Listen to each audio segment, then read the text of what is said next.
Hello friends, welcome to my channel JM Learning. Today we will learn the topic BH curve under our course Fundamentals of Electrical Engineering.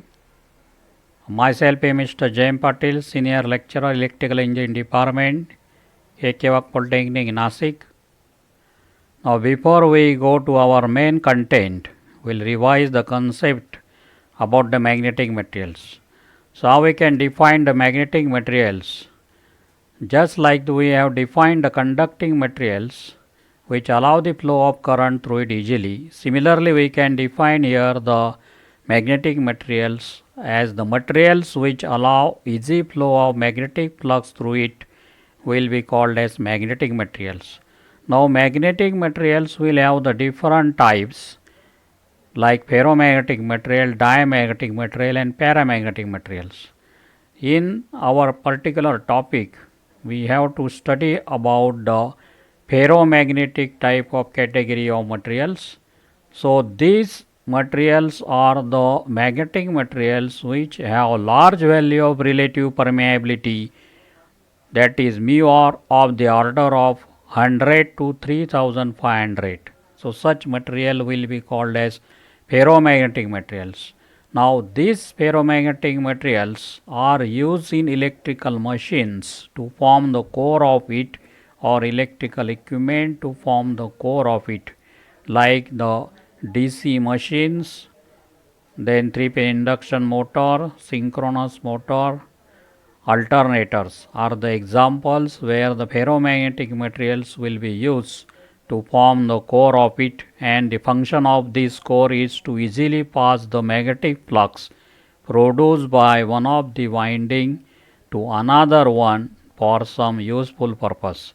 The main characteristics of the magnetic materials are the BH curve and magnetic hysteresis, but today we will focus on the BH curve. So the BH curve, how we can define it? The BH curve is the graphical representation of the relationship between the flux density and the applied magnetic field strength H. Such a graphical representation will be called as BH curve. Now of this BH curve there are two parameters. One is the magnetic flux density, another is the magnetic field strength. Now magnetic flux density is, we have previously defined it as the magnetic flux per unit area that is perpendicular to it, and its units is Weber per meter square, while the magnetic field strength is the MMF per unit length of the given magnetic circuit. Now the unit for the magnetic field strength will be ampere turn per meter, because MMF is measured in ampere and unit length unit will be of meter itself. So H will be plotted on x axis and B is plotted on y axis. The curve between these two will be called as the BH curve. If you carefully observe this curve, then it is divided in three important regions. First region is the OA region, next region is the AB region, and third is the region above the point B, which is called as saturation region. Now what is the significance of these three regions, that we will see in our next slide. So different regions for the BH curve with reference to again the same graph. First we will know about the region OA. Region OA starts from the point A. Now the point A O is the point where the magnetic flux density is 0 and the magnetic field strength H is also 0. So and it is shown as in the figure or graph that the increase in magnetic flux density is gradually with respect to the increase in H. It means that the magnetic flux density slowly increases in the region OA. Now the region AB, if you carefully observe the region AB as shown in the graph, then this region is more or less like a straight line. In the straight line, there increase in the magnetic flux density is more as compared to the region OA. So it is we can conclude that the magnetic flux density is directly proportional to the magnetic field strength in the region AB, and this is the region where the most of the magnetic material will function in the electrical machines when they are being used as the core. Now the third region is the region beyond the point B. What is significance of this region? This region, if you observe, it is clear that the increase in magnetic flux density is relatively very small, even though there is large increase in the value of the magnetic field strength. It means that the magnetic material has reached the saturation region or point where there will not be any further increase in the value of flux density, even though the magnetic field strength is increased or the MMF is increased or the current flowing through the given coil producing magnetic field strength is increased, and this region gives the limit for operating the given ferromagnetic material for the selected electrical machine or equipment for which it is being used.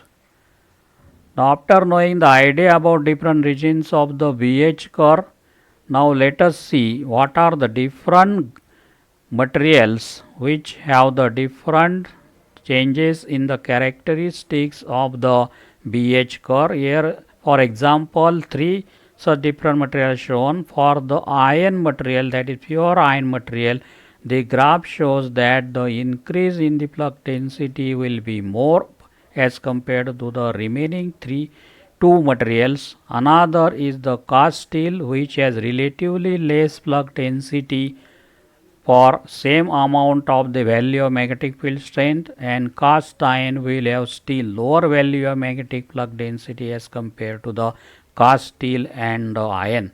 It means that according to the flux density maximum point, the iron, cast steel and cast iron will be the descending order of magnetic flux density maximum value for which then can be suitable.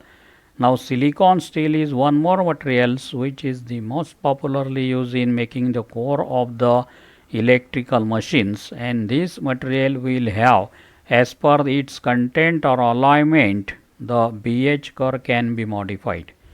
Now learning about this, the basics of the BH curve, let us see what are the different questions that are being asked in the previous examinations. First question shown here is the define the ferromagnetic materials and give two example of it. We have defined the ferromagnetic material as those materials which have relative permeability of the order of 100 to 3500 approximately will be called as ferromagnetic materials. An example will be of cast steel, cast iron, silicon steel. Likewise, then the second question is many time used is the show the different regions on the BH curve with the meaning. The graph shown earlier with the regions O, A, then AB and beyond B, you have to draw and describe the OA region, AB region and beyond B region with the suitable examples of it. Then the third question that is used, that is asked in many time, is the explain the BH curve with the neat diagram of the magnetic material. Again we have to draw here the BH curve characteristics for the ferromagnetic material and explain in detail the different regions and the useful region where the material is used, that is the AB region in which the magnetic material is mostly used for functioning of the electrical machines. The another question that is asked sometimes in the examination is to draw the BH curve for the hard steel, cast iron, air and silicon steel. Of these, air is the non-magnetic materials, and air, this BH curve will be straight line. So the B and H plotted on X and Y axis will give us the straight line for air. For rest of, we have already seen the different graphs for the hard steel, cast iron and silicon steel depending upon their maximum value of flux density. So with this, I am sure that you have understood the topic of the BH curve. the related terms for it like relative permeability, the regions like the OA region, the AB region, beyond B region, and the curve for different magnetic material, and the question asked in this previous examination. This video will definitely benefit you for the study of the BH curve under our course Fundamental of Electrical Engineering. Thank you.